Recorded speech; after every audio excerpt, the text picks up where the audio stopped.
Chapter 3 Boys' Night turns deceitful.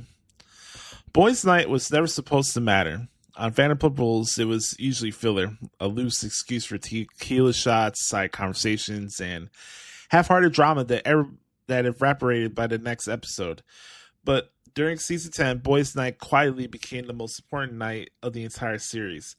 Not because anyone planned it that way, but because it happened at the exact moment when everyone involved was emotionally exposed. By the time Boys' Night occurred, the group is already splintering. Katie Maloney is freshly divorced and emotionally raw, trying unsuccessfully to establish boundaries with Tom Schwartz. Her one clear request was simple: don't hook up with people in the friend group. It wasn't about control, it was about dignity. Schwartz agreed in theory and violated in spirit. Rachel, meanwhile, is openly at odds with Katie. Their tension isn't ideological, it's symbolic.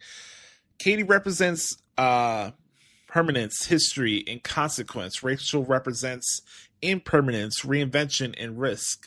Their conflict peaks during the girls' trip, where Rachel experiences what can only be described as a public unraveling. She cries, she shuts down, she admits that she doesn't know who she is anymore. The group comforts her, but there's a sense that her pain makes them uncomfortable because it doesn't come with a neat storyline. Rachel isn't angry enough to be righteous. She isn't confident enough to be admired. She's just lost. And then comes Boys' Night. Boys' Night takes place at the Mondrian Hotel. Sleek, dimly lit, aspirational. It's supposed to be a night for Sandoval, Schwartz, and the guys to decompress. Rachel's not invited, which is why her arrival matters. She shows up unexpectedly with Charlie Burnett, a move that feels impulsive rather than strategic. Rachel doesn't come in hot or seductive. She comes in fragile, vulnerable, still reeling from the girls' trip in the weight of being perceived as the odd one out. Sandoval notices immediately. This is crucial. Sandoval doesn't clock Rachel as temptation first. He clocks her as someone hurting. He sits with her, talks to her, lifts her spirits, listens, validates. This dynamic matters because it mirrors what Sandoval feels is missing at home. He isn't just being seen, he's being needed. Schwartz, particularly, fades into the background. His flirtation with Rachel exists mostly in theory, a narrative device more than a connection. He becomes the cover story without ever realizing it. And that's when the emotional boundaries begin to blur. Rachel later describes this period as one of emotional freefall. Her engagement is over. James is flaunting a new relationship. Katie and Lala despise her. The girls don't fully trust her. And for the first time since joining the show, she feels unmoored from any fixed identity. Sandoval becomes the person who makes her feel grounded. He reassures her, compliments her, makes her feel interesting instead of embarrassing. Some strong head of disposable. It's not romantic yet. It's emotional dependency forming in real time. Rachel would later say that Sandoval would make her feel seen in a way she hadn't felt in years. That matters, not as justification, but as an explanation. The first physical turning point doesn't happen at Boys' Night itself. It happens later during See You Next Tuesday, the weekly SUR event hosted by James Kennedy. The irony is brutal. James is DJing, Allie is present, Ariana is out of town attending a family funeral. Rachel ends up at Sandoval's house. She gets into his jacuzzi.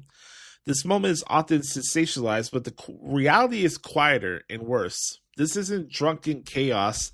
It's intimacy without witnesses, proximity without accountability. Later, Rachel and Sandoval had sex in her car. Not in a bed, not in a hotel. In a car, secretive, rushed, disconnected from reality. Rachel would later say that the first time they slept together felt confusing rather than euphoric. She described feeling overwhelmed, scared, and unsure of what it meant, but also unable to deny the connection she felt. She has said she made the first move. Sandoval has echoed this, not to shift blame, but to describe the moment honestly. The kiss wasn't planned, it wasn't predatory, it was mutual, impulsive, and catastrophic. Afterward, both of them felt something unsettling, not guilt first, but attachment. Meanwhile, the group remains fixated on the wrong storyline. Rachel and Schwartz kiss in Mexico later in the season, further fueling Katie's anger and cementing Rachel's reputation as careless at best, malicious at worst. What no one realizes is that Schwartz is no longer the story. He is a distraction, a useful one. Schwartz's role in season 10 becomes tragically ironic.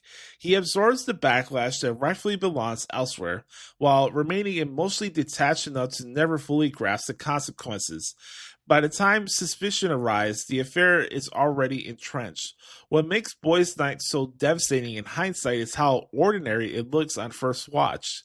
No dramatic music, no explosive confessionals, no villain monologues besides Rachel telling Lala that she's lucky that she doesn't have a man. Just people who don't realize they were standing at the edge of a cliff and took one step too far. Sandoval wasn't looking to destroy his relationship that night. Rachel wasn't trying to betray Ariana. Schwartz wasn't trying to cover anything up. But attention doesn't undo impact.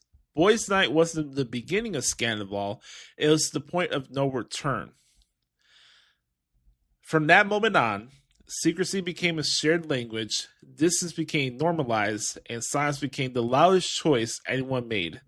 And somewhere far away, Ariana was screaming, unaware that the life she thought she was returning to no longer existed.